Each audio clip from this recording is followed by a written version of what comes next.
Merci beaucoup. Allez-y, doyen, par rapport à que jafe-jafe ya mun ci presse bi des journalistes arrêtés puis libérés ba tay ay signal yo xamni coupé nañ ko muy CTV ak aussi loolu vraiment sa lecture par rapport ak yoy am fi yépp waaw à l'instar de l'ensemble des démocrates du pays les gens yi nga xamni japp nañ ni ci réew mi état de droit la japp nañ lu ñaaw la parce que déjà ñooñu les conditions de leur arrestation rek lu ko gën a scandale gisuma ko parce que quelqu'un boo xam ni su fekkoon ni sax yoon dafa wax ni journaliste amul droit interviewer un fugitif mu nekk ci ay texte ñu wax ko mu nekk lu clair lu leer bu boobaa kenn du am lu mu ci wax encore mais bañ nañ ko ba dañu préciser ci texte yi sax dañu préciser ni un journaliste a le droit d'interviewer un fugitif toute personne y compris un fugitif ba pare préciser ci ni lenn rek lañ mënul nangulul journaliste mooy mu def mu recycler benn maanaam un fugitif di ko dimbali pour mu génn réew mi loolu nga xam ne ku war a un justiciable buy jéem a rëcc pour génn réew mi kooku dañ koy tere journaliste ak ku mu mën a doon mu koy jàppale pour mu génn mais loolu am fi amati fi def César Atoute Badiate am na fi nga xam ni dafa nekk koo xam dañ ko condamné par contumace dañ ko def condamnation boo xam ni à perpétuité te dem nañu ci àll bi fekk ka fa ay journalistes interviewé ko amul benn problème rencontré na sax ay officiels en Guinée-Bissau du Sénégal amul benn problème Salif Sadio Demba Ndiaye est allé le trouver dans le maquis fanaan ak moom yendoog moom à 2 ou 3 reprises interviewé ko mu génn Sud Quotidien amul benn problème n'est-ce pas Ben Laden CNN jël na ko fii nga xam ni bu doon Occident bu ñuy wax naan seen télé bi gën a prisé mooy boobu toog nañu déglu ko pour xam lan la tey ñoom li ñu doon bañal ci lan la ñuy nëbb ci affaire ma jàmbal la preuve tey ku nekk ci ñu yow Pape Latir mii wala yow mi Abdou Aziz bëggoon nga dégg ak foo mën a far ma jàmbal ba xam liñ koy accusé ban lay la ciy teg su ko defee yow xel nga amee nga mën a juger ndax kii la pertinence de ce qu'il dit ndax dëgg la wala du dëgg parce que ce jugement yaa ko moom nit ki bu waxee nga amee xel di ko déglu su waxee bu amee sens di nga xam ne kii li muy wax am na sens n'est-ce pas su fekkee ne amul sens di nga xam ne kii li muy wax amul sens donc ñun ça nous aurait permis su fekkoon affaire bi am na dans les conditions yi nga xam ne moom lañ ko soxlaa ñu xam en réalité affaire bi nu mu demee mais fi mu nekk dañ ko orienté ci benn affaire boo xam ni aujourd'hui lañ doon bañ sax ba dem di arrêter ndaw si dem di arrêter Babacar Fall non seulement ils n'ont pas eu satisfaction parce que interview bi génn na massivement à travers les réseaux sociaux à travers même à l'extérieur toute la presse internationale l'a relayé alors que li gënoon simple c'était pas d'attendre que Maïmouna di def live am wala muy def nu mu tudd direct xaw ma ban la ci doon def mais bu fekkoon par exemple ba mu defee affiche am yi des jours avant elle avait fait des affiches ni tel jour danaa ma jàmbal dana koy intervenir des jours aussi publié nañ ko mais boobu ñoom bu ñu ñëwoon ci instant boobu ci biir koo xam ne yaa yore réew askan maay ministre de l'intérieur wala maay ministre de la justice wala keneen ak keneen mais danaa ko woo ni que mais sister affaire bi dañuy ragal mu déborder parce que tamit état la ñu yore affaire yi mën na defee nii am na ay informations yu bëgguñu ku nekk xam ko nangam ak nangam xëy na c'est des questions privées wala ñu demee noonu donc ñi ngi lay ñaan lii bu ko def mais c'est absolument certain que ndaw si bu boobaa day dellu ginnaaw mais quand tu attends que bàyyi ba affaire yëpp kii nga ñëw gàddu sa ay fetal ñëw dajj ay buntu ñëw toj ak ay bagages kërëng jàpp nit ki te privé que ça de sa liberté pendant ay heures yeewu benn suba bàyyi ko mais il faut nag que les gens warul demee noonu il faut qu'ils nous expliquent mais li si gën a doy waar mooy il faut qu'ils nous expliquent ba léegi nii ba nii oui mais avant loolu sax il faut qu'ils nous expliquent qui a donné l'ordre d'arrêter ces deux journalistes c'est extrêmement important est-ce que c'est le procureur de la République qui s'est autosaisi qui a demandé aux forces de défense et de sécurité pour ñu dem ci rédaction yooyu na leer su fekkee ni du moom keneen ku mu mën a doon nañ ñuy diw moom moo joxe ordre pour loolu mën a am parce que tamit c'est un fait mais extrêmement grave enlever des journalistes ñu enlever ay journalistes dans l'exercice de leur fonction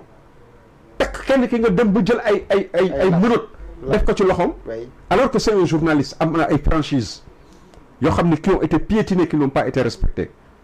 Ça, ici, c'est très grave. Waxuma la ak lolu, nga nek dans la censure. Jusqu'à présent,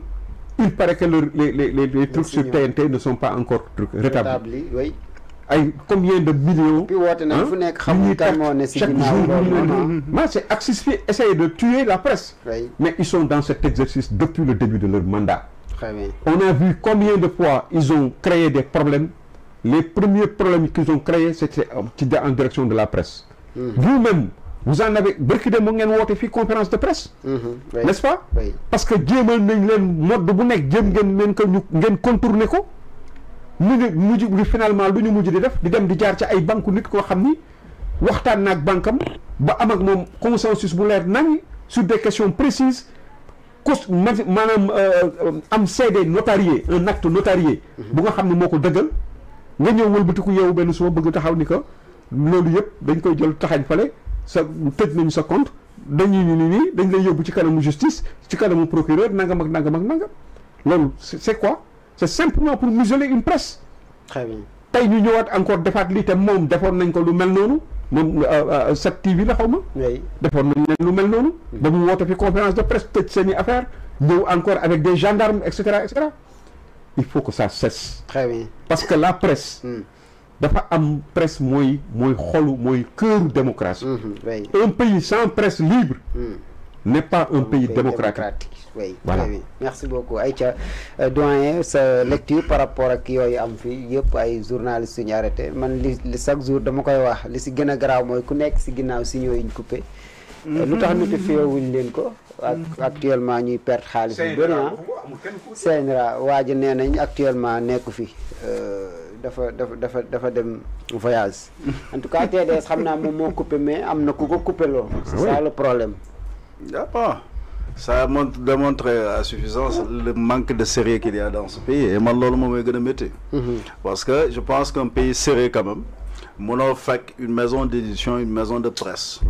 nous avons le droit le plus inaliénable, le droit à l'information. Sénégalais, ils ont un droit. Xam ce qui se passe.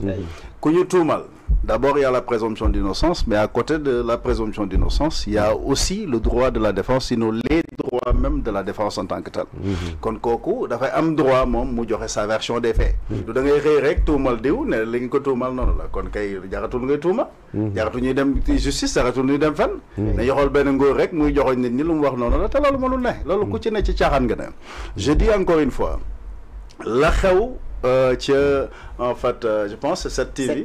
oui. Avec Maïmouna Ndour Faye, à la limite c'est indécent. La RFM, c'est indécent à la limite si on parle en tant que, en fait, si on veut être un état de droit. Parce que si on est un état de droit quand même, nous parlons de démocratie. Dans ce sens, ça repose sur 4 principes. La souveraineté appartient au peuple.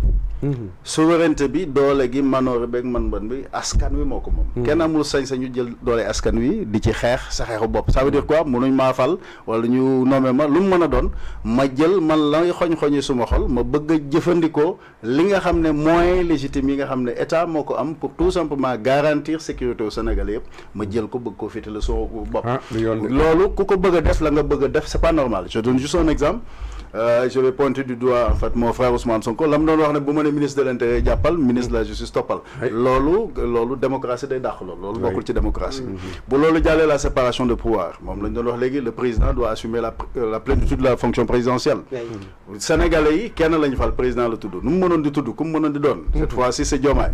c'est à lui parce que l'élection présidentielle c'est le rendez-vous d'un homme avec son peuple bu la kenn gëm loolu leneen loolu yëpp ay caaxaan la li wér ci wér mooy lu yàlla bëgg dana ko wutal pexe yu mën a nekk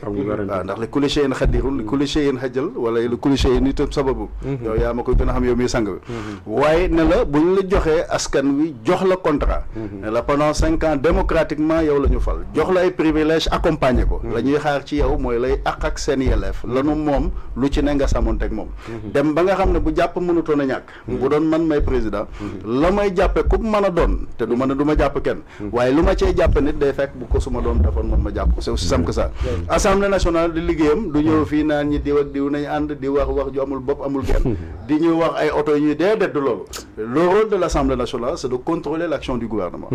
ce qui se passe depuis lors est-ce que c'est contrôlé les dépenses qu'il y a au niveau ainsi de suite donc rôle am mooy tout simplement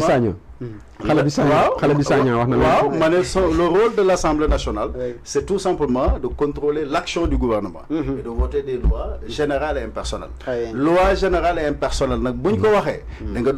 justice. Justice, comme je dis encore une fois, de saluer la magistrature, parlant des magistrats de siège. Nous, surtout, waaye ñi fi nekk surtout tey ndax ñoom la ñuy jox peut-être man ñu mën a soppi loolu bu fekkee ne ñun dañoo juboo ci li ñu woowee le code de l'indigénat comme je dis man bu à part Sénégal Amérique laa gën a xam